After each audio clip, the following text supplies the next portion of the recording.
Assalamualaikum warahmatullahi wabarakatuh. Perkenalkan, nama saya Juliani Sapitri, NIM 1920500151, Prodi PGMI. Pada kesempatan kali ini, saya akan menjelaskan materi tentang pecahan pada kelas 3 MISD. Enjoy watching, Bu. Assalamualaikum anak-anak ibu semuanya. Waalaikumsalam Ibu. Apa kabar? Masih semangat kan? Masih Ibu. Tentunya dong, harus semangat. Sebelum belajar, untuk mengambil berkahnya, marilah kita berdoa. Doa dimulai. Raditu billahi rabban wa bil islami dina wa bi Muhammadin nabiyya wa rasula. Rabbi zidni ilma warzuqni fahma bi rahmatika ya arhamar rahimin. Doa selesai. Sebelumnya, ibu absen dulu ya. Anissa, Hadir Bu. Zaskia, Hadir Ibu. ladies, Hadir Bu. Safa, Hadir Ibu. Hana, Hadir Ibu. Maimunah. Hadir Ibu. Oke, ada yang tahu tidak? Oh, Nanda, Ada, hampir Ibu. kelupaan. Ada yang tahu tidak hari ini kita mau belajar apa? Ada Ibu. Matematika Ibu Guru. Oke, materi apa? Hayo, ada yang sudah baca bukunya tidak? Ah, baiklah. Siapa di sini yang pernah mendengar istilah seperempat setengah? Misalnya, Maimunah pergi ke warung membeli 1/4 kilogram gula pasir. Hana puasa setengah hari. Nah, istilah 1/4 dan setengah inilah yang disebut dengan pecahan. Jadi ada yang tahu tidak apa itu pengertian pecahan? Nah, untuk lebih jelasnya, Ibu jelaskan ya. Pecahan adalah bilangan yang digunakan untuk menyatakan banyaknya suatu bagian benda dari keseluruhan bagian benda tersebut. Misalnya, Maimunah punya satu penghapus. Terus Maimunah karena Hana tidak mempunyai penghapus, Maimunah ingin memberikan Hana penghapus. Bagaimanakah cara Hana agar satu penghapus cukup untuk 2 orang? Siapa yang tahu? Oke, Nisa. Bagaimana caranya? Bagaimana? Dibelah 2. Nah, dibelah 2 inilah bagian-bagian dari yang dibelah 2 inilah bisa kita nyatakan dalam pecahan. Betul, Nanda. 1/2. Jadi satu orang mendapatkan 1/2 bagian penghapus dari keadaan semula. Ibu mau main games, tetapi sebelum itu ibu mau membagi menjadi 2 kelompok. Pilih sendiri atau ibu yang membagi? Pilih sendiri. Pilih sendiri, hayo, cepat. Nah, instruksi permainannya begini. Ibu punya 2 kertas.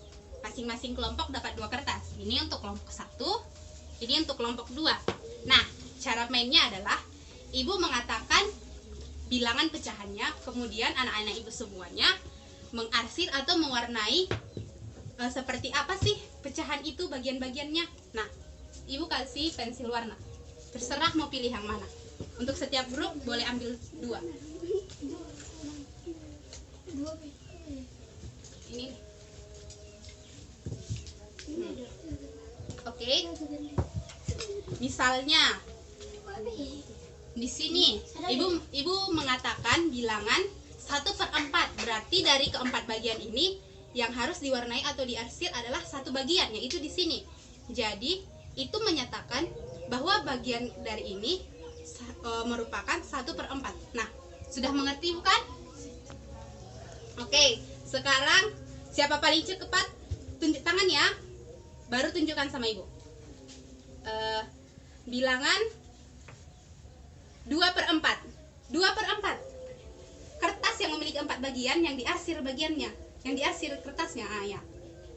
2 bagian dari 4 kertas yang itu. Nah, bukan seperti itu, diarsir. diwarnai seperti ini. Nah, seperti ini, warnai. 2 bagian saja yang diwarnai karena menyatakan 2/4. Siapa yang udah selesai, tunjuk tangan ya. Siapa Ulanda? Nindo, nih. Ada buah apa? Siapa Ulanda?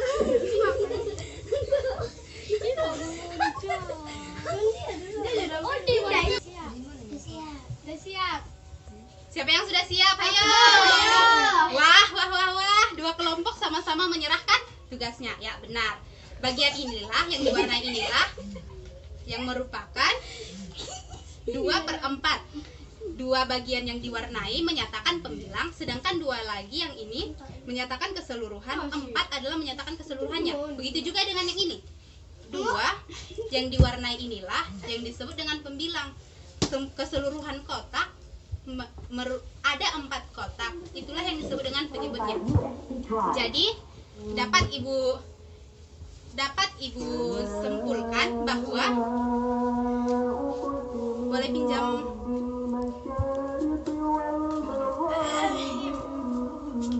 pecahan adalah bilangan yang digunakan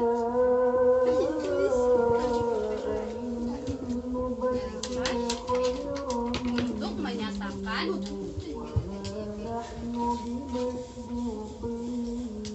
bagian dari suatu benda dari keseluruhan bagian.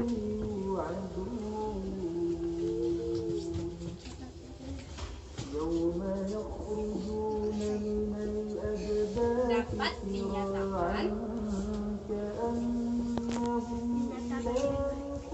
dengan A per B. Nah, ada yang tahu A itu disebut apa? A disebut dengan pembilang. Nah, sedangkan B disebut penyebut. Ya, betul. Pembilang ini merupakan ataupun menyatakan bagian tertentu dari keseluruhan bagian suatu benda. Sedangkan penyebut adalah bagian keseluruhan dari suatu benda tersebut. Seperti tadi yang Ibu katakan, 1/4. 1/4 dari suatu kertas. 1/4, nyatakanlah benda ini dengan 2/4. Jadi yang kita warnai adalah diarsir 2 kolom menjadi 2/4. Inilah yang disebut dengan pecahan. Kemudian dari kegiatan tadi, Ibu mau melanjutkan nih materi mengurutkan pecahan, yang dimana mengurutkan pecahan ini ada 2 jenis. Yang pertama berpenyebut sama. Contohnya 1/2, bukan 1/4, 2/4, 3/4. Urutkanlah pecahan-pecahan ini dari urutan terkecil. Siapa yang bisa? 1/4, 2/4, 3/4. Nyatakan dari urutan yang terbesar. Siapa bisa tunjuk tangan? Tidak ada yang bisa. Baiklah. Jelaskan ya. 3/4, 2/4, 1/4. Mengapa 3/4 lebih besar dari 2/4? Karena bilangan pembilang dari bilangan 3 lebih besar daripada 2. Karena apabila pecahan tersebut sudah berpenyebut sama, maka kita hanya perlu membandingkan pembilangnya saja. Tetapi berlainan dengan apabila penyebutnya tidak sama. Contohnya seperti ini. Manakah urutkanlah pecahan tersebut dari yang terbesar ke yang terkecil. Seperti ini. Untuk mengurutkan pecahan seperti ini, anak-anak ibu sekalian harus mencari KPK-nya terlebih dahulu. Ada yang tahu nggak KPK itu apa? KPK adalah kelipatan persatuan terkecil. Bagus, anak-anak ibu pada pintar semua.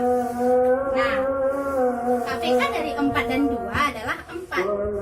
Untuk pertama-tama untuk mengurutkan ini, menyamakan penyebutnya. 1/4 diubah menjadi 1/4. Begini, 4 dibagi 4 sama dengan 1. 1 dikali 1 sama dengan 1. Begitu juga dengan 1/2 diubah menjadi berpenyebut 4. 4 dibagi 2 sama dengan 2. 2 dikali 1 sama dengan 2. Jadi setelah pecahan tadi diubah menjadi berpenyebut sama, maka pecahan yang baru menjadi 1/4 dan 2/4. Jadi urutkanlah dari pecahan yang terbesar. Siapa yang bisa menyatakannya? Udah jelas-jelas loh. Pecahan terbesar diurutkan dari 2/4 kemudian 1/2. Nah, oke. Sepertinya cukup sekian pelajaran kita hari ini. Tetapi sebelum itu, Ibu ingin mengadakan review nih. Pengertian pecahan. Siapa yang tahu pengertian pecahan? Hayo. Oke. Biar Ibu review kembali ya. Pecahan adalah bilangan yang digunakan untuk menyatakan banyaknya bagian suatu benda terhadap keseluruhan bagiannya. Kemudian untuk bentuk umumnya adalah A per B, yang dimana A adalah pembilang sedangkan B adalah penyebut. Selanjutnya materi yang kedua, mengurutkan pecahan itu bisa kita lakukan. Yang pertama apabila berpenyebut sama. Apabila berpenyebut sama, kita hanya perlu membandingkan pembilangan saja. Lain halnya dengan apabila berpenyebut tidak sama. Apabila penyebutnya tidak sama, anak-anak ibu sekalian perlu menyamakan penyebutnya dengan mencari KPK-nya. Baiklah, cukup sekian pembelajaran kita hari ini. Assalamualaikum warahmatullahi wabarakatuh.